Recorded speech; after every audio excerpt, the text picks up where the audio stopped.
Hello, everyone.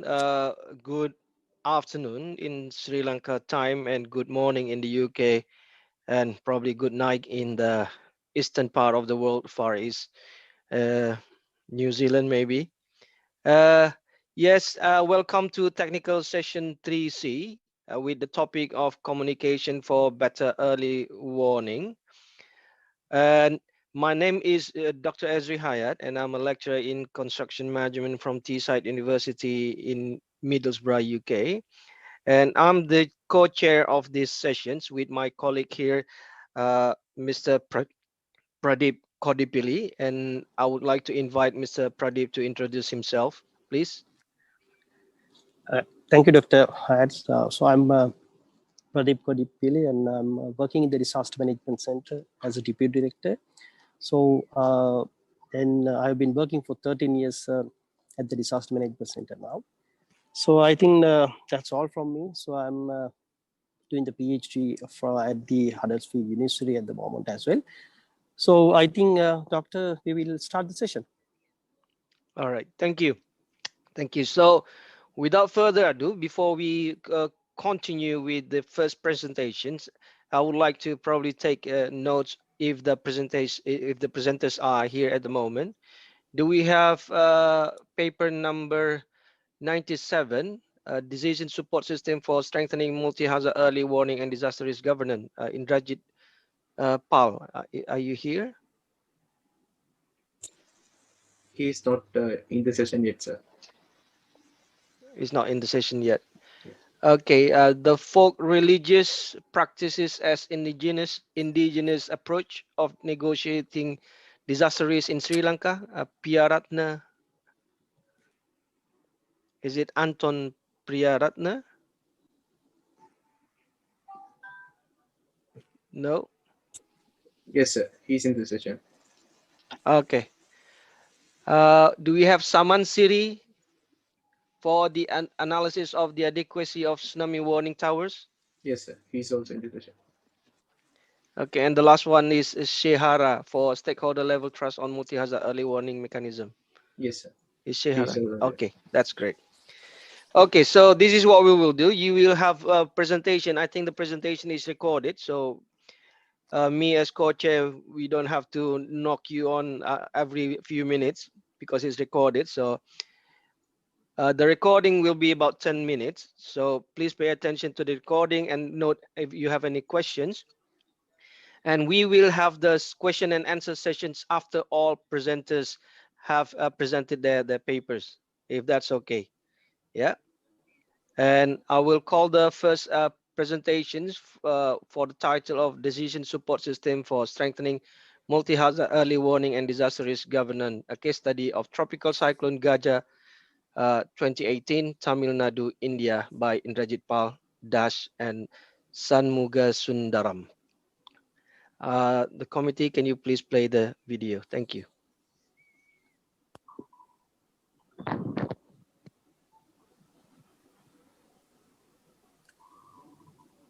Thank you so much. Organizing Committee of International Symposium on Multi-Hazard Early Warning and Disaster Risk Reduction. Myself, Dr. Indrajit from AIT Thailand. Today I'm going to talk about our abstract presentation on decision support system for strengthening multi-hazard early warning and disaster risk governance. A case study from of Cyclone Gaja 2018, Tamil Nadu, India. I am assistant professor and chair in disaster preparedness mitigation in AIT, working on DRR domain for last 19 years. So here's my brief resume. So we have designed this abstract with my two co-authors, Mr. Dr. Itesh Dash and Jyoti Ganesh. In this presentation, we are trying to explain about the implication of the cyclone and how we can mitigate and how the early warning system can be helpful for the evacuation and also the decision making. So we will discuss about the generic model for the DSS especially based on the GIS system. Out of 80 global cyclone, about 5 are formed in the Indian Ocean. The ratio of tropical cyclone between Bay of Bengal and Arabian Sea is 4:1, and out of that, impacted cyclones in the Bay of Bengal, especially in the east coast of Indian Peninsula, is very, very high. The bathymetry of the coast is also very complex due to several rivers and deltaic region. So more than 75% of the cyclones causing about 5,000 or more human death, injury also occurred due to these different cyclones.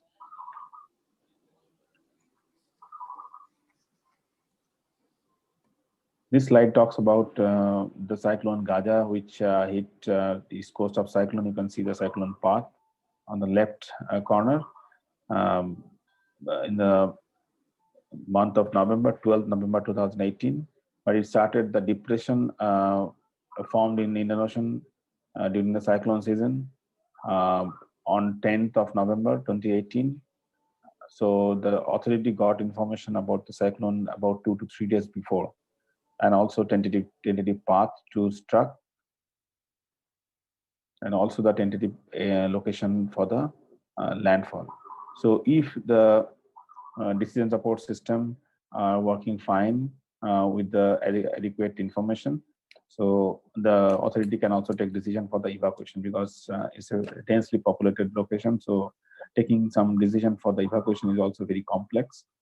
So these are the physical characteristics and the impact. So it was very severe cyclone. About wind speed varies between 100 to 120, and in some places also recorded about 165 km/h. 3 areas are concerned. 3 different potential damages are recorded due to the cyclonic storm.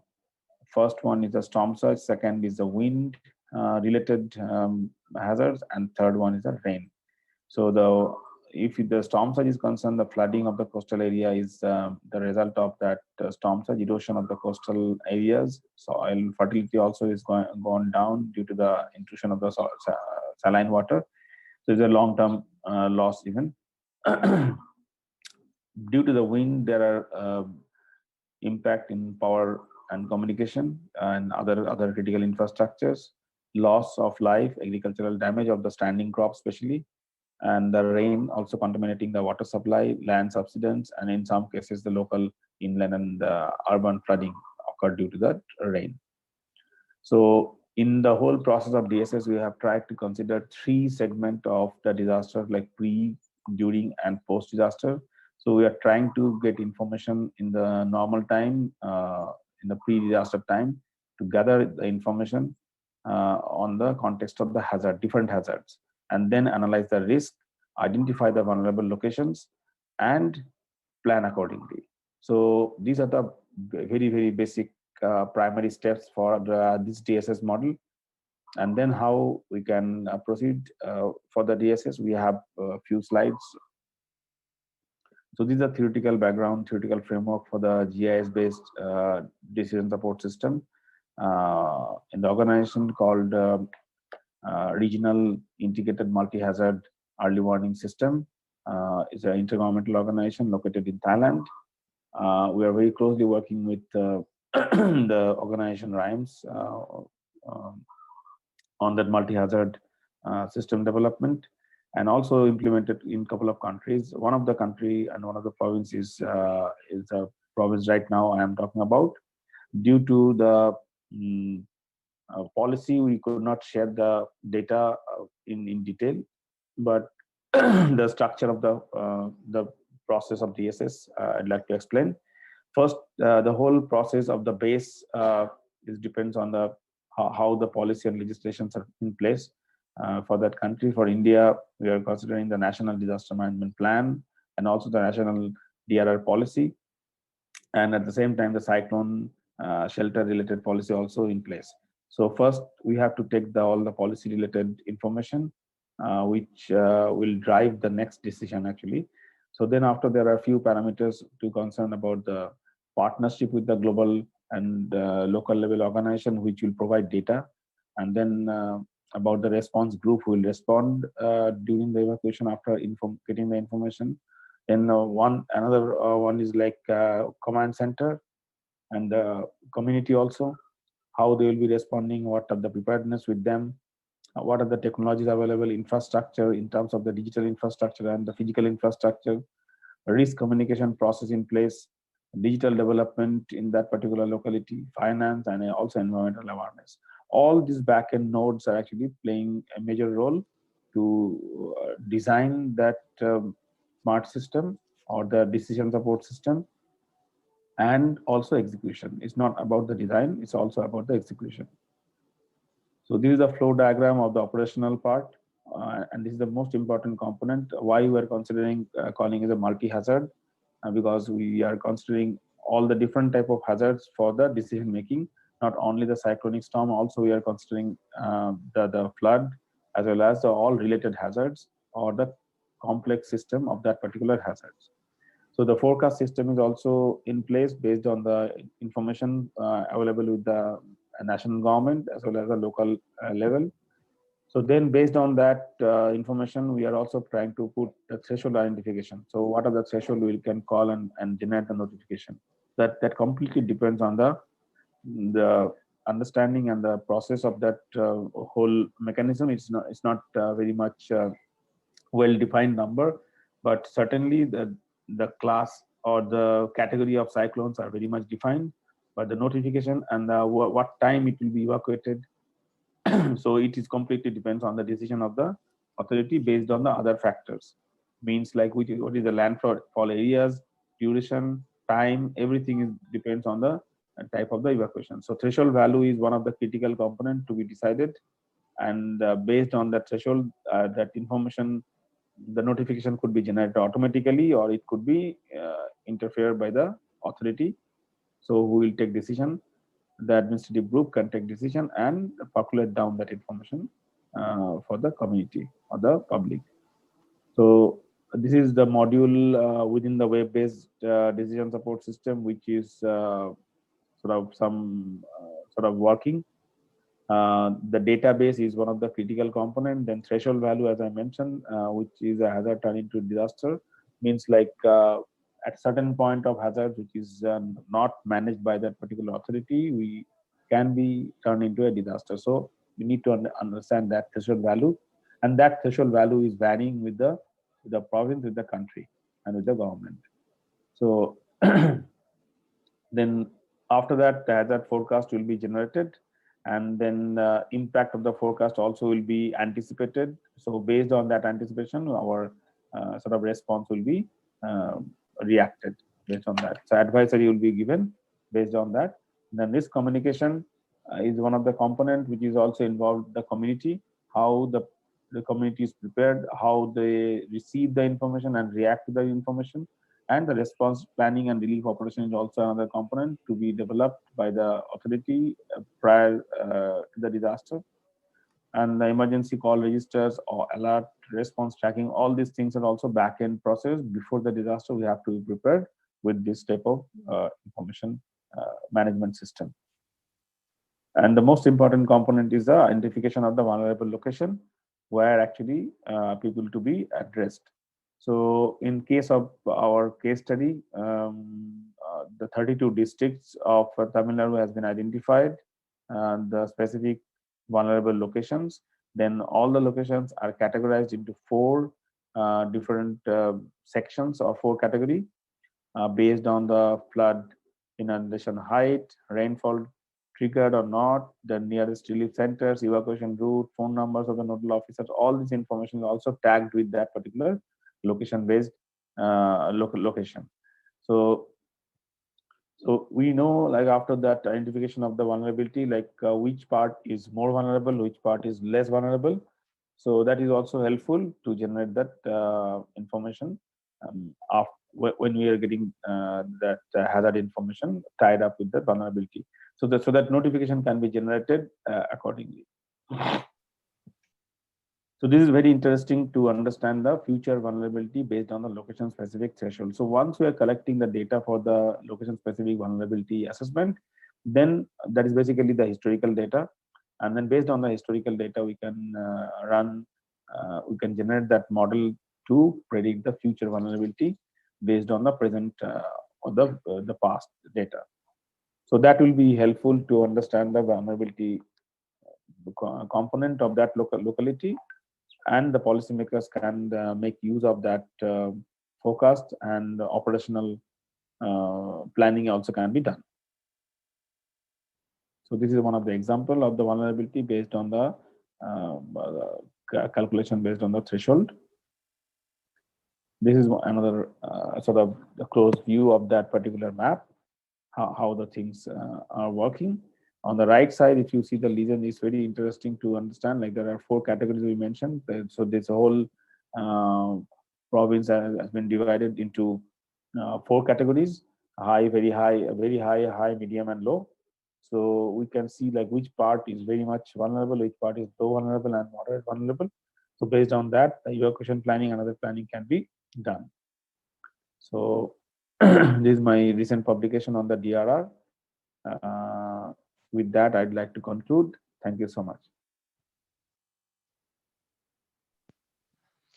Thank you very much for the presentation from Dr. Indrajit. Wow. The next presentations is the folk religious practices as an indigenous approach of negotiating disaster risk in Sri Lanka by Piaratna. I think it's Anton Piaratna. Thank you. Please play the presentation. Hello, I'm Anton Piaratna from the Open University Sri Lanka. The topic for today's discussion is folk religious practices as an indigenous approach to negotiating disaster risk in Sri Lanka. In this presentation, I'm going to explain how folk religious practices and belief systems of ordinary villagers living on the eastern coast of Sri Lanka, Panama, have given them early warnings of the disaster, enabling them to prepare for it and successfully manage it. It is about the people's embodied cultural capacity to negotiate with the natural and man-made disasters. When there are trouble, Goddess Pattini appeared in the dreams of few holy people in the village, providing for warnings about precarious situations to come in the future. Prior to the tsunami 2004, this led the entire village to gather in the village shrine room called Ampitiya Devalaya to perform rituals which acted as a mechanism for awareness creation and preparation that reduced the disaster risk of the community and ultimately saved their lives and properties. My presentation is divided into a few sub-themes for your better understanding as given here. There are not many research done on the eastern coast of Sri Lanka. Nouri Alman, Dennis B. McGilvery did some research in this part of the country. The East is presented in recent anthropological writings as a location where there is a considerable level of interethnic relations, co-residence, intermarriages between ethnic and religious groups, and religious cooperation. The entire East can be considered a zone in which broader and overarching culture exists beyond the narrow ethno-religious divisions. The current paper illustrates how this long-standing culture can be embodied and people can sense risks and mitigate them successfully. During my stay in the small and beautiful village Panama, one of the research problems came into my mind was how do religious beliefs and cultural practices help in disaster risk reduction and management? When it comes to research methodology, basically I followed phenomenological approach in the village to collect ethnographic data. During this period, a lot of ethnographic interviews were done, participant observation, informal discussions, key informed interviews were the modes of data collection. Eminent themes were elicited from the purpose of this paper out of the narratives collected from the villagers. There are 10,000 persons living in Panama today. The villagers do not negotiate along ethnic borders, but use caste to interact with differently politically mobilized groups in other parts of the country. John Rogers argued that the legitimacy for kinship was defined not alone ethnic but caste lines in the 18th century in Sri Lanka in the Kandyan kingdom. Perhaps these characteristics may be still reflected in Panama community, which is composed of the descendants from the upcountry. Panama is also a good example of a remote village where both Tamil and Sinhala ethno-nationalism were challenged and the social equilibrium of this micro-social space survived. This social equilibrium whereby Sinhalas and Tamils live as high and low caste groups appears to be the form of common grounds there. Obesekar and Yalman identified Panama as shatter zones, where there is a substantial degree of intermarriage, ritual collaboration, and ethnic merging. Since I talk about embodiment of culture, it is very interesting and important for us to understand the existing culture in this part of the country.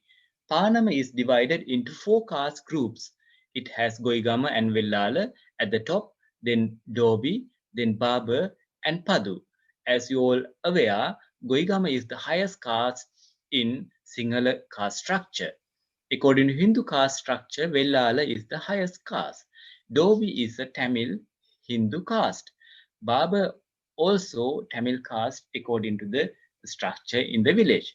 Padu is Sinhalese caste. In that sense, both Sinhala and Tamil groups are united as caste groups in one whole system in this village. So it's a combination of Sinhala and Tamil caste which forms one unique social system in this village. These are very important 3 concepts in the Panama village. In general, their everyday conversation, Panama people use kinship terminologies to address fellow villagers. Some of such terminologies are Mama, Bappa, Nanda, Siya, Mutta, etc. Yalman identified that the Panama kinship pattern is as an amalgam of Sinhala and Tamil systems. This is a result of Sinhala-Tamil mixed marriages. Binna marriage happened there, through which they establish blood relations. In Tamil, we call it Rethuru, or in Sinhala, Lenakama.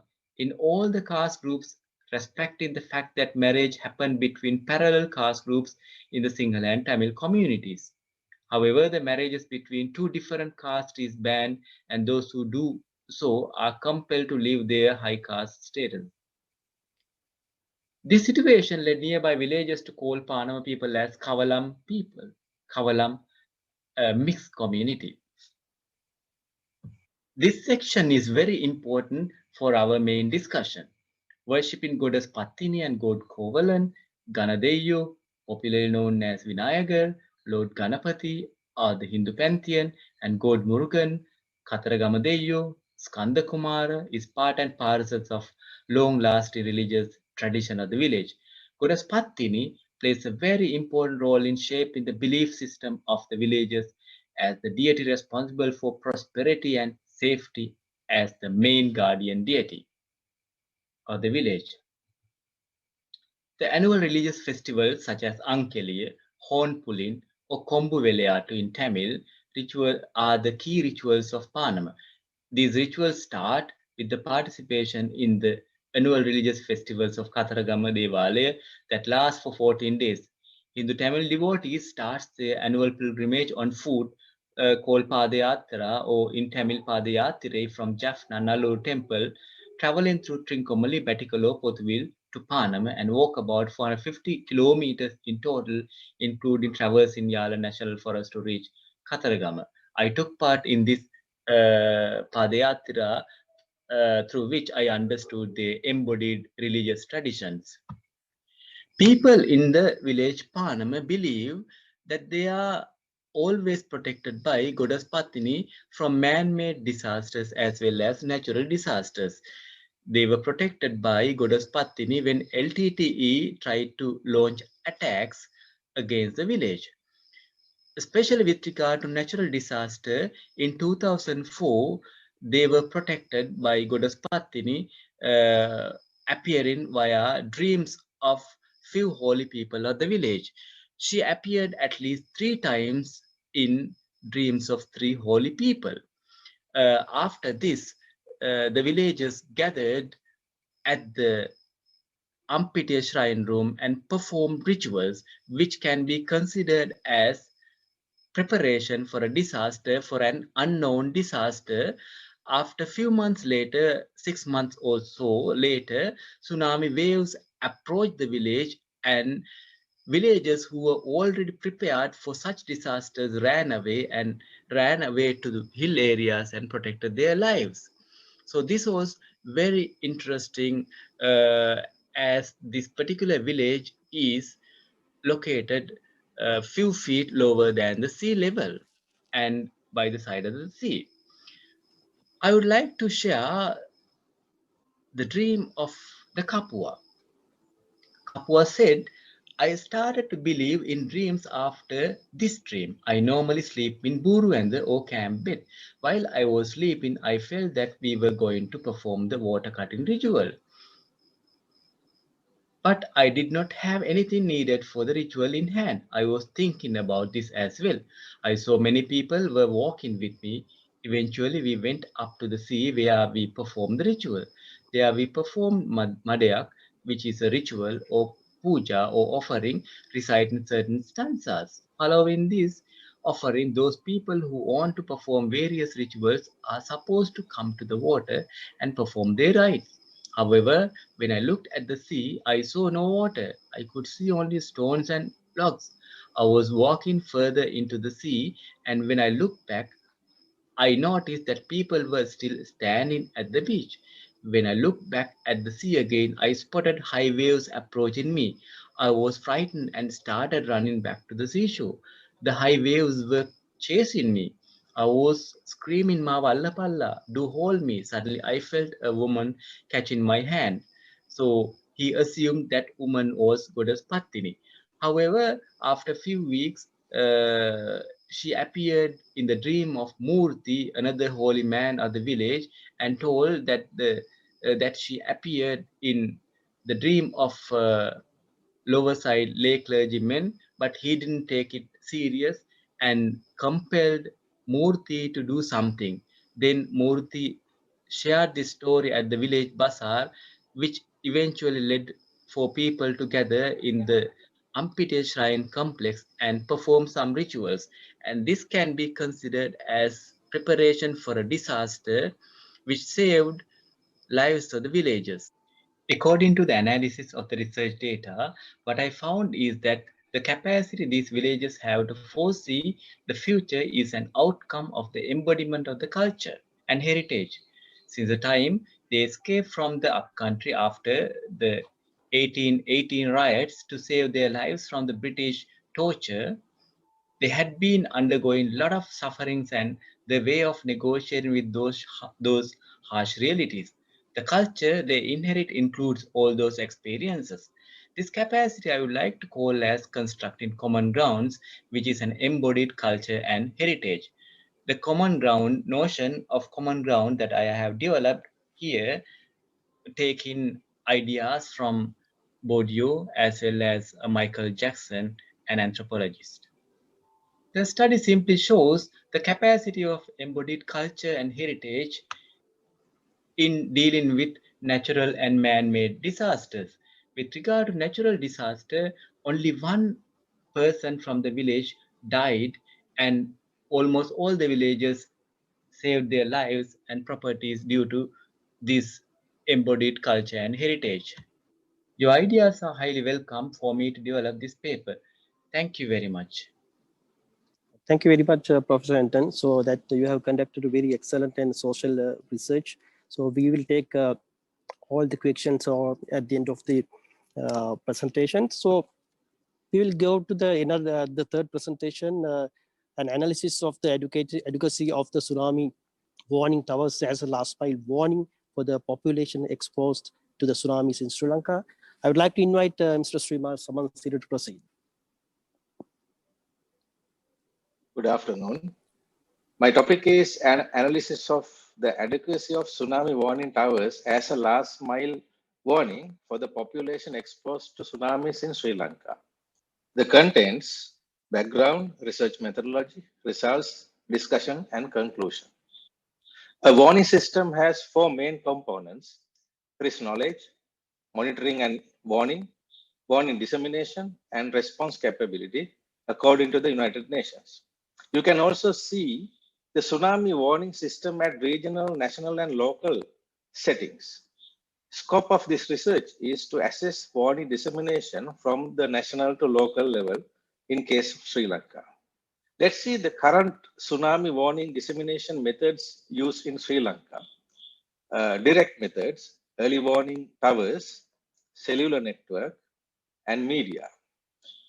Indirect methods like police and military communication, intergovernmental network, radio communication via HF and VHF, and telephones used as indirect methods. Based on the above background, we formulated the research question: are the current early warning tower arrangement in Sri Lanka is adequate to warn the citizen exposed to tsunami? There are 77 tsunami warning towers has been erected along the coast by Disaster Management Center. Some of the features are: these warning towers are operated by VHF and satellite communication, and also that has the capability of mass notification using pre-recorded messages. You can see the methodology used for this research. This is based on 5 secondary data sources: tsunami hazard maps, tsunami warning tower locations, census data, high resolution settlement layer built up area at 30-meter grid size, and data from IO Waves 2018. So we used above data sets and to generate, identify tsunami exposed population, determine the optimum audible distance, quantify tsunami exposed population covered by 77 towers. Now let's discuss the results. The tsunami exposed assessment. Based on that, we found about 860,000 population is exposed to worst case tsunami. And you can also see the breakdown, the low, moderate, and high tsunami levels. We use the primary data collected by the Disaster Management Center during IO Wave 2018. IO Wave 2018, DMC has used 64 warning towers as a sample to test the audibility from variable distances of 100, 500, 1000, and 1500 meters. The results shows optimum audible distance as 1000 meters.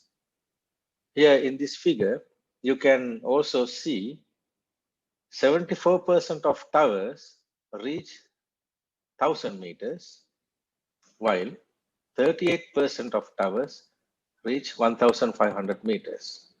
Therefore, 1000 meter was the optimum audible distance we used for this analysis. Based on the previous results, beneficiaries within 1000 meters from the warning towers were calculated. The approximate value was 250,000. This is 30% of the tsunami exposed population. On the other hand, there is a 70% of the population who does not get the warning from these towers. In this figure, you can see in red color is showing the cells as a population exposed to tsunami, and 100 meter, 500 meter, and 1000 meter buffers are showing here and used to calculate the total population within 1000 meter proximity. We discussed there is a gap of 70% of total exposed population, that is approximately 600,000, does not receive the warning. In the figure, you can also see the two examples from Ambalangoda, and you can see here the gap between the two warning tower is 6 kilometers. the population does not get the warning. And the second one is from Eastern province. Again, the distance between two warning towers is 16 kilometers. You can see the red dots, the total population exposed and does not get the warning. And also another one from the Ambalantota. You can see here the two warning towers located very closely, but the population who exposed to tsunami does not get benefit of these two towers. From the previous slide, we observed there was a 70% warning gap. In this example also, you can see there is about 6 kilometer population does not get the warning. Therefore, an alternative warning mechanism is necessary to fill this gap. A low-cost, community-driven tsunami warning dissemination system is necessary. In this example, you can see the religious places with low-cost siren system at 500-meter audible distance will serve the same purpose in better way. Moving from discussions, we also propose further studies. Need for further research to identify effectiveness of other warning systems with reference to audibility, cost, sustainability, and public participation. We also propose to develop low-cost cellular-based warning systems which can be installed proposed religious locations to fill the gap. This is my last slide. In conclusion, from this study, we identified the total exposed population to tsunami is 864,000. And also, we determined the optimum audible distance of tsunami warning tower used in Sri Lanka is 1 kilometer. Approximately 250,000 population are covered by these warning towers, that is, as a percentage, 30% of the total exposed population. Almost 70% of gap is observed. We recommended to develop low-cost community-based warning system. It is also proved that the tsunami warning towers currently we are using are not be considered as critical system. Thank you very much.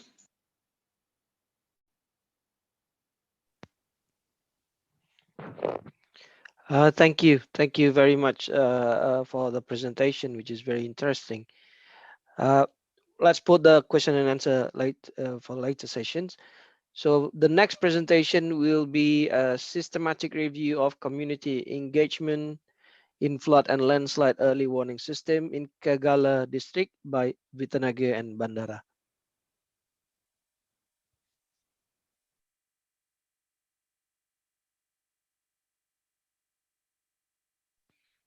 Committee, can you play the presentation, please?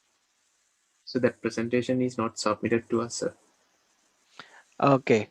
So, we So have the are next, we moving on to the next one then? The stakeholder level trust on multi-hazard early warning mechanism, Sri Lankan contact by Shehara and Siriwardana. Hello everyone, I'm going to present my research study based on study on stakeholder trust in Sri Lanka's multi-hazard early warning mechanism. These are the authors of my research study. So starting from the 2004 Sri Lankan Indian Ocean tsunami incident in Sri Lankan perspective, massive destruction has occurred in Mahamoda Teaching Hospital. This was mainly occurred due to the delay in early warning messages to reach the critical patients, fishermen, small children and elderly, and people with special needs in the area. And with this delay and the poor integration of the key stakeholder parties in reaching these critical community groups, the massive destruction has occurred with lots of losses in the lives of the people. So another incident was the railway damage with rail railway damage which has occurred in Parali in Sri Lanka. Here, 1,700 people's lives were lost and massive destruction caused in the railway infrastructure sector. Here, if the main issue was the delivery of the early warning messages at the correct timing. If the proper delivery of early warnings were given at least 3 hours before the incident, this massive destruction could have been minimized. And when we move on to the recent disaster incidents, a good example is the Cyclone Gaja in India, where a massive mass evacuation of 1.2 million people were safely evacuated with the 4-stage warning procedure. And here they have integrated the novel technologies like 2.6 billion text messages they have used, 43,000 volunteers and 1,000 emergency workers.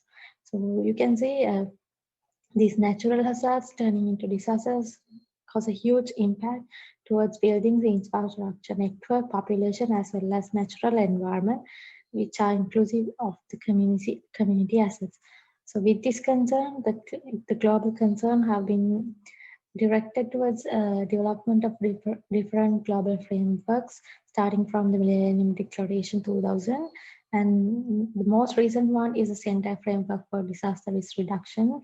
And here the target 7 mainly implies the substantial increase of availability and accessibility towards this multi-hazard early warning mechanism. So if you move on to this background of this multi-hazard early warning mechanism, it mainly comprises of 4 main elements as shown here. And to deliver these early warnings in effective manner, the key influencing factors like authority, the scope of the message, language, reaction being taken, these are mainly considered as the influencing factors. And if you move on to the information flow of this early warning mechanism, warnings mainly delivered through the technical agencies with the disaster management center and through the first responders that reach the vulnerable community. Here, the first responders plays a significant role in dissemination the early warning messages, and they are identified as the professional and the trained people who have experience and who have responsibility towards identifying and taking action towards minimizing the damage impacts. So these are further classified under upstream, interface, and downstream phases, and mainly the first responders are vulnerable community are considered the key stakeholders who have responsibility in the downstream early warning mechanism. And if you move to the communication modes, mainly in the Sri Lankan aspects and the global aspects, traditional modes, word by mouth, social media platforms, and dedicated mobile apps are currently used. And if you move to the stakeholder categories and their responsibilities, this denotes the community, local government, the non-governmental organization, the internal organization, and as well as the private sector organizations. They have their key responsibilities towards minimizing these damage impacts. So if we overlook at the current context of this multi-hazard early warning mechanism in the Sri Lankan context, from the recent research studies that we have identified, that 75% of them have no faith on the early warning messages, and 60% of the respondents, they are reluctant to respond to these early warning messages. So these are mainly impact due to the poor trust level in the existing early warning mechanism. So we can explore more on how the different aspects and how technological advancements can incorporate with these to enhancing this trust level of this community as well as among the stakeholders. So with this, I've defined my objectives. First, to identify the parameters which determine the stakeholder trust. Second, to identify key stakeholders. Third, to examine the extent of trust level of first responders as well as the community. So to deliver these research objectives, different research approaches have been used in the literature. And here I'm focusing on the indicator calculation in quantifying the stakeholder trust level. So to achieve that, the methodology is defined as under the review of literature and through the pilot studies. And here we have conducted the first responder survey, and through that data collection and data analysis part is conducted. So in identifying the parameters, so these are the mainly assessment parameters that are identified in determining the community and stakeholder trust level. And if we move on to the identification of key stakeholders, the Shihara et al. 2019 have used social network analysis approach in identifying the key stakeholders here with the usage of the existing emergency operation procedures in Sri Lanka. So this is how the stakeholders identification was conducted for each considered hazard category, and with this, the network models were developed using GEFI open source software, and the variation of these network nodes denotes the variation of the key stakeholders in respect to different hazard categories. And then we move on to conceptualizing part of this multi-hazard early warning mechanism, with the incorporation of stakeholder levels such as international, national, local, and community aspects. The variation of the concentration of number of activities have been idealized in this conceptual model. And this has been then used and applied in the case studies like 2004 Indian Ocean Tsunami incident, 2019 Cyclone Gaja, and Mitharamulla garbage dump collapse. So then we are move on to the first responder survey to examine the trust level parameters. And with these 2000 samples were selected from systematic random sampling technique, and this was mainly conducted through telephone interviewing, and you can see the responses obtained covers the overall each and every district in Sri Lanka. So then we are moving on to the data analysis part. It was mainly conducted using internal consistency determination, perception indicator calculation, correlation analysis, and then moving on to the system behavior part.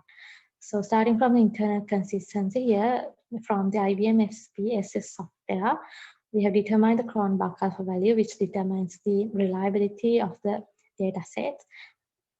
So with this, the alpha value was obtained greater than 0.7, which denotes this data is reliable for the further analysis. Then we are moved on to the indicator calculation part to determine the mean score and as well as the sentiment score. The mean score mainly denotes the score based on the arithmetic mean of set of responses, and the sentiment score denotes the positive responses in proportionate to the negative responses.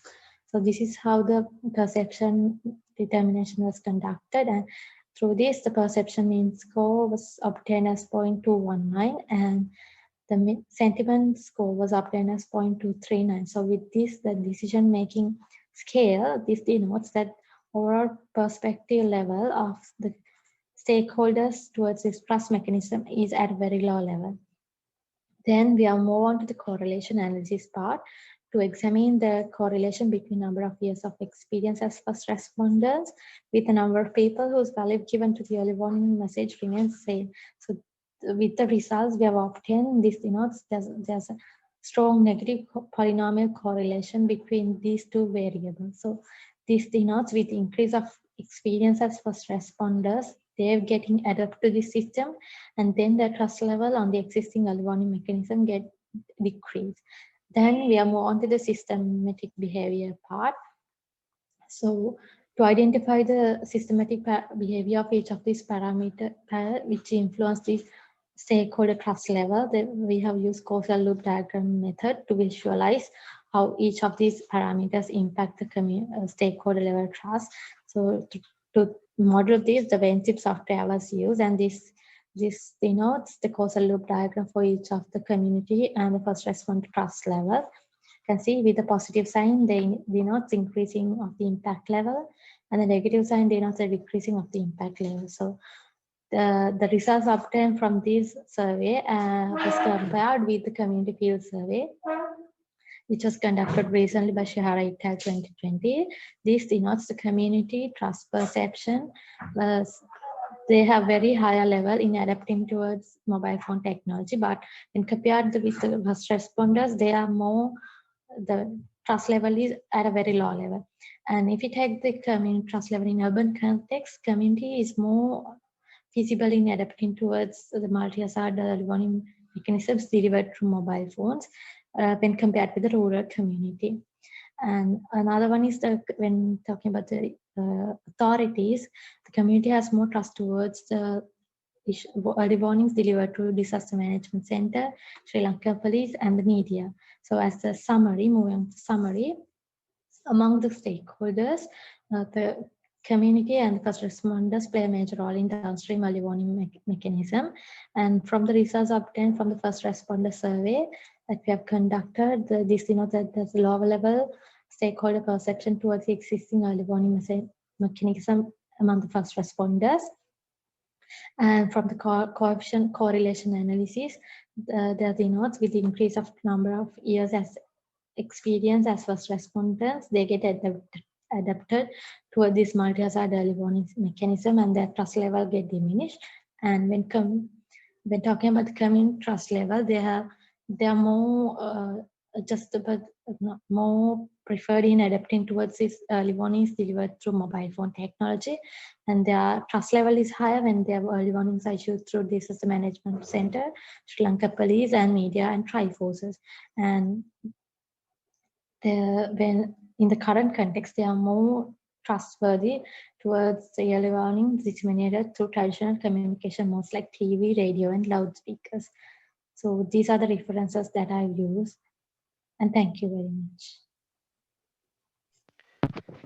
Thank you very much for the presentations. With that, we have watched all the presentation for this technical session 3C.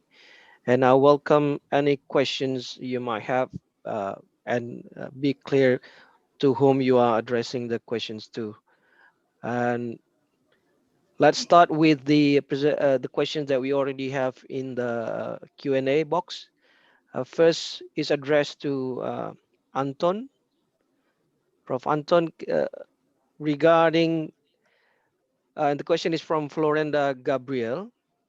How can people's belief and indigenous knowledge be effectively integrated in DRR, especially when these may not be aligned with scientific knowledge? Could you please comment on that? Yeah, Thank you. Thank you very much for the question. I would like to stress that I'm not a disaster management expert. I'm a student of anthropology, and I hope. I mean, it is possible, as some of the presenters said, if there's no, I think keynote speaker said, if there's no people's participation, any warning system would not, any other, let's say world best warning system would not be successful without people's participation. So in this context, early warning mechanism, those who prepare these systems have to take into consideration people's belief system as well. According to my presentation, what I presented was that it has a science, the whole discussion of science, philosophy of science. What is science, right?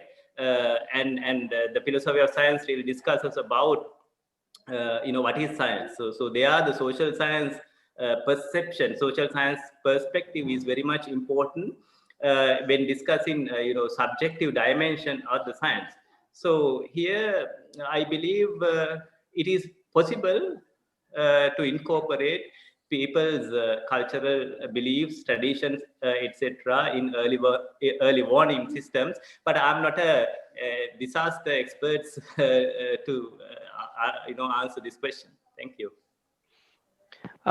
you. Thank you very much. Yeah, it is very, very challenging when we need to also consider different cultural belief and different faith that sometimes might be seems like contradictory to what the knowledge and scientific knowledge has discussed so far.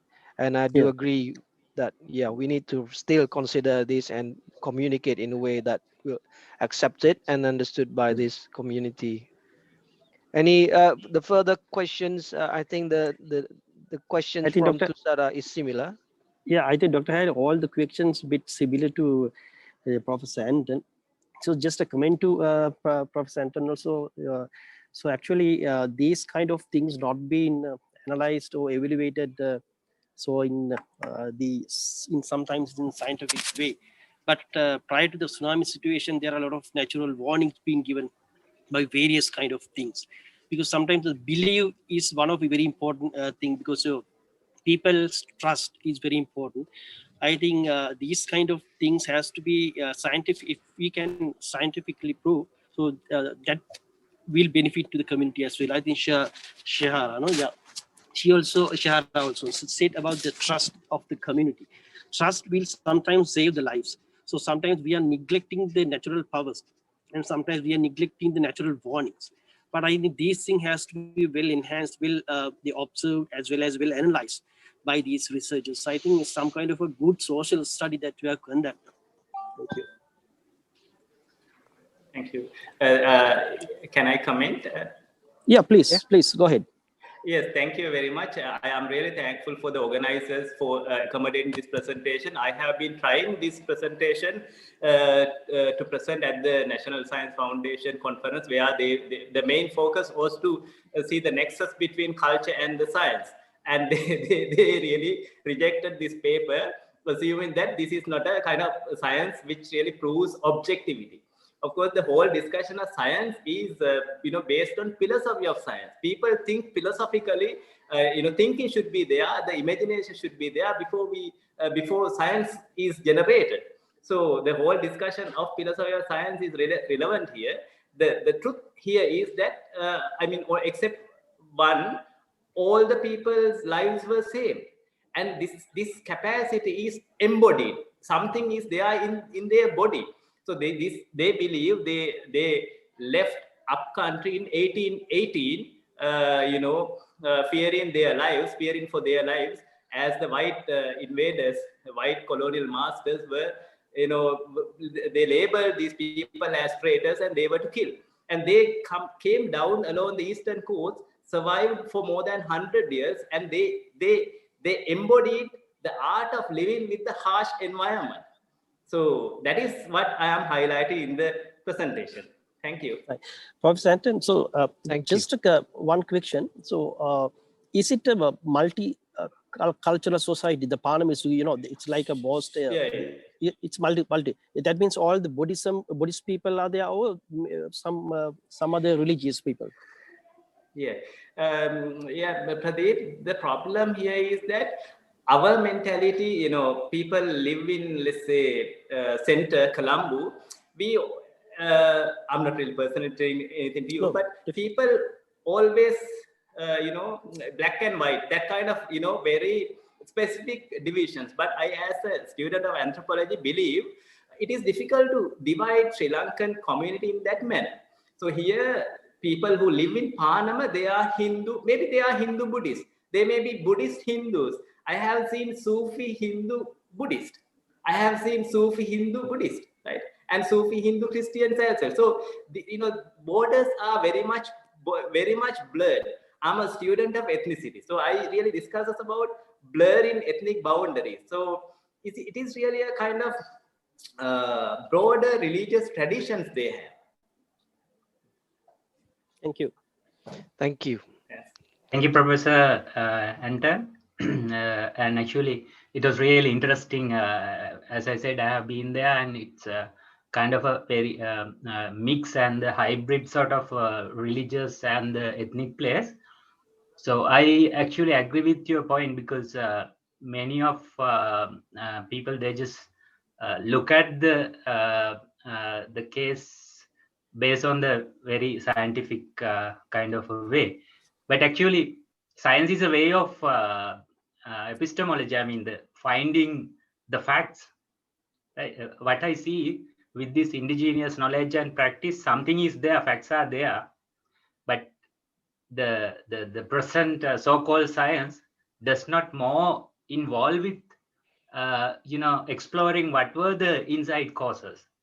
That was the issue. Instead of, they just only questioning and do not try to understand what were the real factors. That's what I feel. Yeah. Yes. Thank you very much. Hope to communicate. Thank you. I think we need to yes. move on to the next questions here, if it's okay. Is there any other questions addressed to anyone before we go further details with these discussions? No, I have a questions for Saman Siri. Saman Siri, are you there, or any representations Yes. of this paper? Yes, very, very interesting paper and very interesting finding that you have presented here with regard to the basically in the end the effectiveness of the tsunami early warning towers. As that you find more than 70% of tsunami exposed populations are beyond the reach of this tower, then what would probably the best solutions for the present time? How do we deal with this? Yeah, I think, yeah, as per the research recommendation that we have to further investigate the other early warning systems.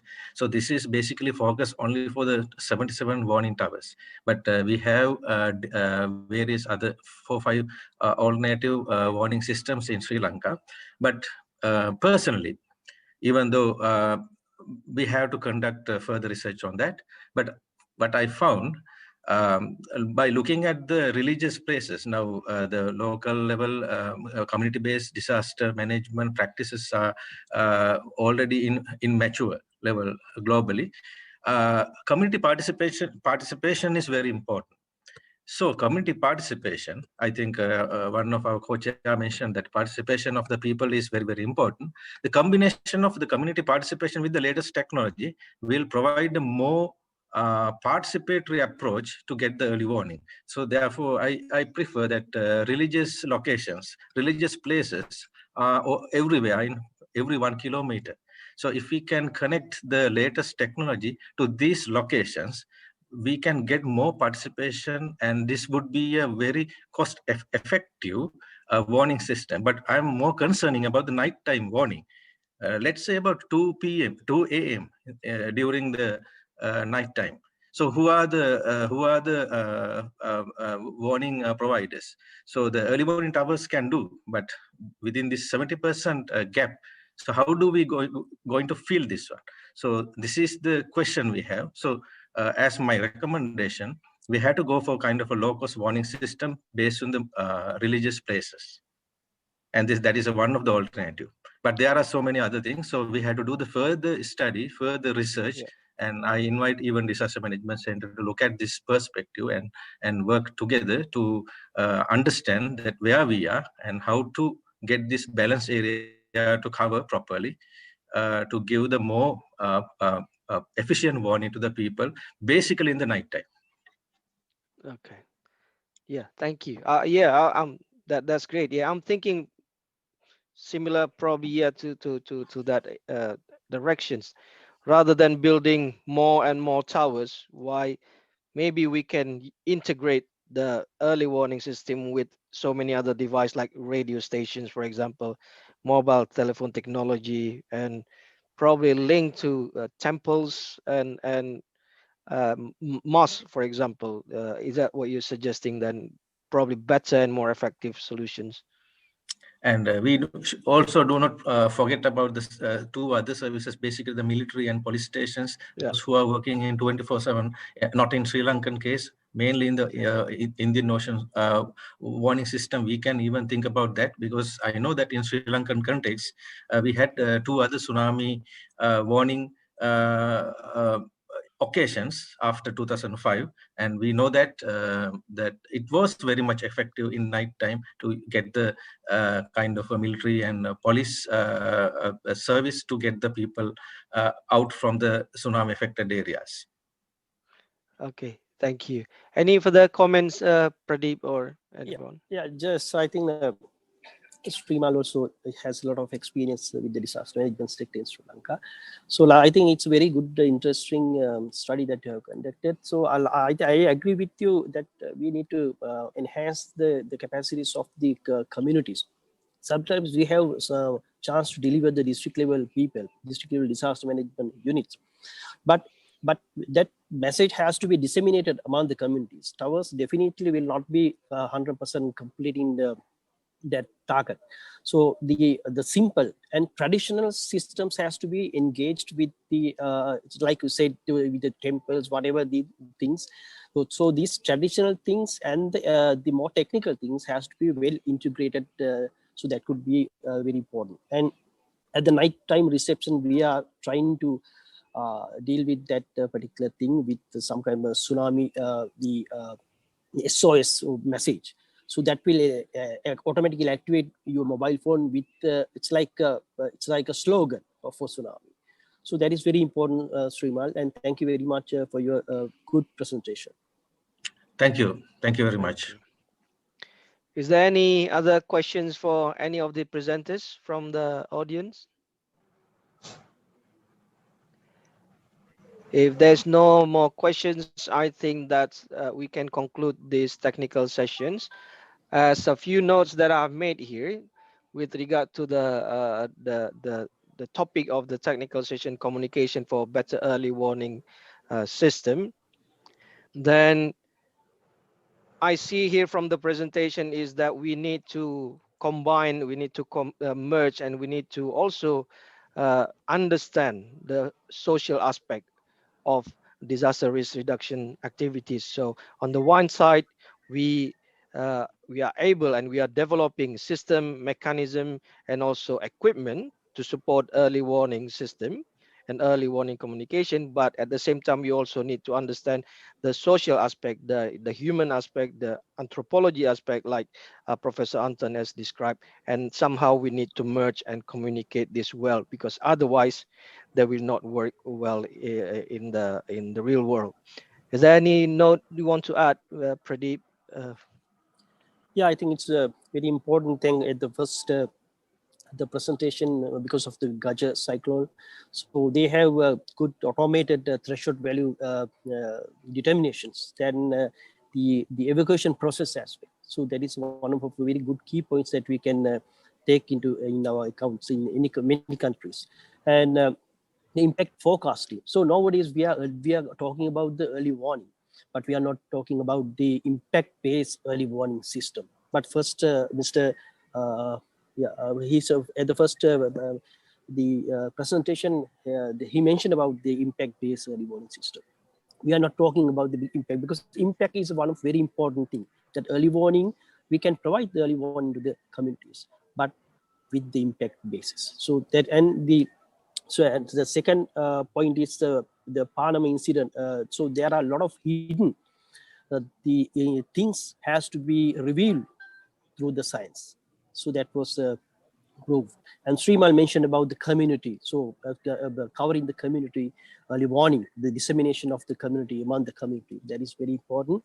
And Shahara mentioned clearly about the trust of the early warning. Sometimes we are providing the early warning. People are not evacuating. We have a lot of experience in 2016-17 flood. Shahara clearly mentioned about that, the poor trust of the early warning, because the perception of the community is very, very important. Thank you very much for all the presenters and the organizers, and also my co-chair. Thank you very much. Thank you. Thank you very much.